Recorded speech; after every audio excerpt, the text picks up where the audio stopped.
Bonjour mes amis et connaissances, bonjour mes frères et sœurs dans les Seigneurs, c'est bien votre maman, tantine, grande sœur, petite sœur, nièce, cousine, Huguette Kadiata, Moulango. Aujourd'hui, mon mari et moi allons échanger avec vous sur notre vie de couple depuis 16 ans. Pas seulement échanger, mais aussi partager notre expérience, peut-être que ça pourra vous être utile. Let's go! Oui, bonjour à tous. Comme ma femme venait de le dire, nous allons échanger avec vous sur notre vie de couple pendant ces 16 ans. Mais notre émission sera bilingue. Hein? Et vous allez voir lingala. Pour tout ça, Kinois, Tienanga, tout ça, Kinois, tout ça, Congolais, pour permettre de nous faire bon expérience à Bisso, Bélé, Bayokango. N'est-ce pas, maman? C'est très bon. Hein? Oui, on fait comme ça, non? On fait comme ça. Voilà, donc maman Huguette et moi-même, papa, papi, nous allons vous partager notre vie pendant 16 ans de mariage, hein? 16 ans de mariage, mais ça fait 23 ans que nous sommes ensemble, elle et moi. Donc, notre relation amoureuse en 1997, dans le quartier Sosimat, dans Kaonatra, Sosimat, bon, baïbi, dans Kaonatra. Nde tobandaka bolinga na biso wana nayebi te mama okobanda historique ndeni ezalaki tokutana ndeni mpona bosepela moke voilà. Bon, kokutana tozali no bana Kaonatra biso nyonso bana quartier Sosimat, mais tozalaki kotanga ekode moko na Atene de la Gambie. Oui, bon tokokoyeba te ke tokutanaki na Atene, tokutanaki depuis na quartier. Mais babolinga mo pene être kobanande mingi pe na Atene de la Gambie. Donc tokutani ezalaki facilité, c'était pas facile car ndenge ezalaka mwa nzombo te mwa fier moko mwa sipa kokosala ata mwa fier moko ezalaka nango. Mais na moment wana mpe ezalaki kaka nzombo mingi te parce que mbali nanga azalaki beaucoup plus enfant chéri ya mama, donc azalaki kolinga mingi kozalaka pembeni ya mama. Sikoyo ngata ba ni ngana bi papi wana zalaka pembeni na maman na bango wana.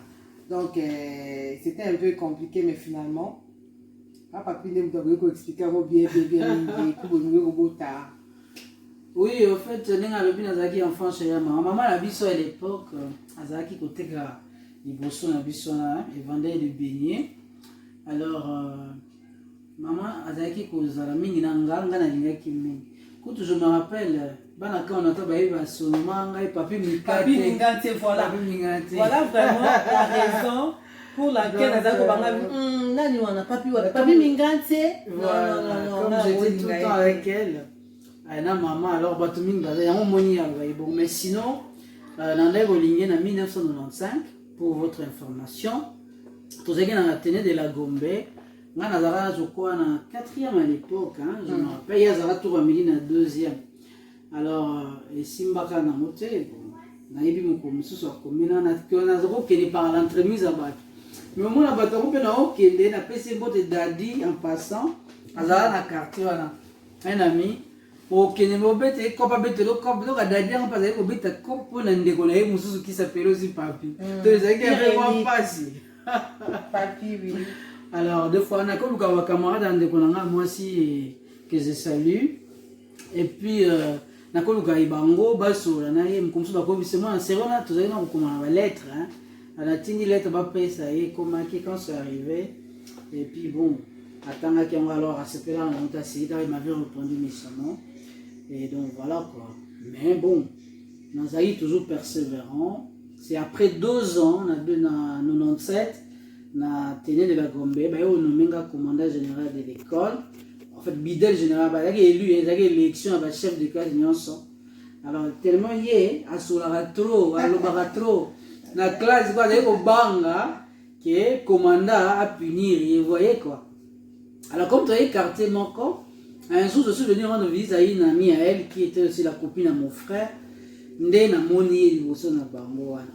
Alors, on a tout na belle soeur nanga ndé yaki tout ça et belle soeur nanga que ainga soeur nanga ndé apusa na tuninga pe question est-ce que ceux qui na dérange ka so opinion peut nga laisser oui pourquoi pas opinion c'est qui abino asengaki un peu besunga mais pour nga d'ailleurs kutu yo ebaka yo okomena nga lettre moko ofinga nga à l'époque parce qu'il y a le bar à l'époque on hein on parlait des termes de on là c'était un pronom imbécile mais na ba kofunda nga parce que il y a ce sanga lobby on m'a dit que tu es comme ça, on m'a dit que tu es ceci, c'est là. Et maintenant, moi, je lui dis que maintenant, on c'est qui? On c'est un pronom imbécile. Pronom, il faut le dire qui t'a dit. Donc, c'était ça en fait. Et puis, moi, là. Alors, ça, on a appris rendez-vous à la classe. Le lendemain, elle est venue dans l'école, dans la 6e. On a joué lettre, on a bombé la lettre, moi d'ailleurs 2 ans après, on a essayé. Et bon, voilà, c'était le début de notre aventure amoureuse. On est resté pendant 6 ans dans cette aventure amoureuse. Tu vois, il y a eu 6 ans, c'était vraiment le bon moment. Et mon rêve, il se trouve tout beau, mais nous avons 20 et quelques. Donc c'était ça l'amour. Mais après 6 ans d'être décidé, on a fiancé officiel. Et puis après, pendant la préparation, en 2004, d'être au mariage. C'est quoi elle était venue mariage qu'est-ce que qu'est-ce que ça comment c'était facile. Bon mariage wana ils étaient facilité. Vraiment c'était pas facile parce que au départ moi je suis du Kasaï, je suis kassaïenne. Alors mon mari est du Bandundu. Bon Bandundu. Alors c'était pas facile, vraiment pas facile. Et papa n'a pas zaka na histoire moko ya muluba moko boye et abalaka camarade na moko abalaki muluba et que muluba na décevra ka camarade na. Alors papa le bi a dit non baluba bazalaka beaucoup plus ce qui est vrai hein. Bazalaka pe baluba mingi la majorité en tout cas sur 100% na ba attaque 80 ou 50% 60 voire même il y a baluba oso abalna muluba nde on qui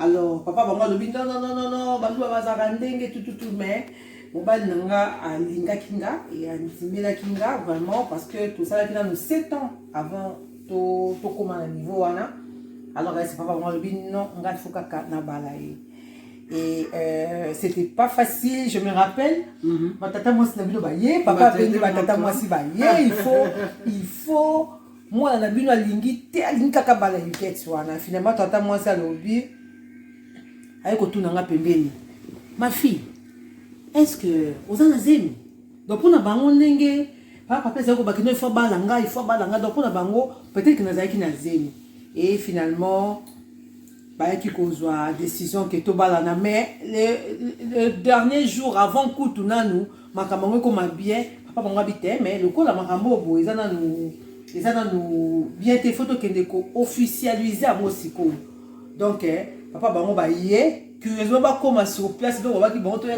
officialisé à moi et après bongo to continuer parce que tout ça qui déjà date tout ça qui nuance curieusement pas comme akuna papa bango va changer ce son nom tout le monde qui olé ba date wana to longolango le quoi to yesko de to officialisé à moi na minute on est ce que ba comme ba fiancé date botia qui mais c'était grave finalement tellement ceux qui nous amazan à Katsalikambo, ceux qui nous amazan à Katsalikambo, à Tabitumbe, de part et d'autre, la victoire nous a toujours certaine.